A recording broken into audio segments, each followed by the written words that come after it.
Voici la 4e génération de Scénic. Comme sa devancière, elle existe en version courte ou longue, cette dernière pouvant embarquer en option 7 passagers.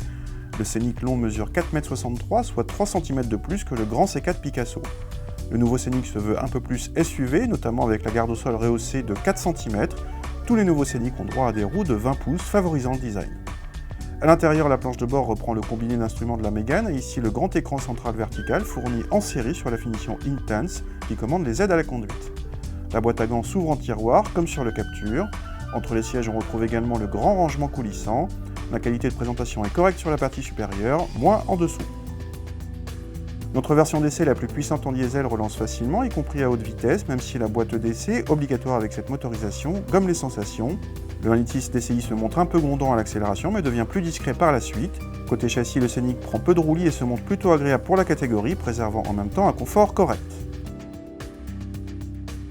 À l'arrière, gros changement avec non plus 3 sièges individuels, mais une banquette coulissante et rabattable en 2 tiers 1 tiers.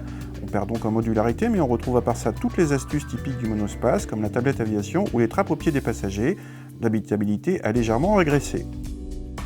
La manipulation des sièges pour accéder à la 3e rangée est facile. Cette 3e rangée optionnelle coûte 600 €. Comme d'habitude, il faut avancer la 2e rangée pour que ceux du fond aient un minimum d'espace aux genoux. Cela reste des places d'appoint.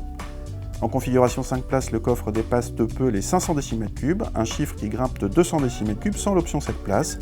On retrouve la commande pour rabattre les sièges automatiquement, déjà vu sur l'espace. Le Grand Scénic démarre à 25 000 € avec le TCE 130, soit 600 € de plus que le court. Notre modèle d'essai, lui, atteint les 36 400 €, 7 places comprises, mais il s'agit d'une version haut de gamme très bien équipée.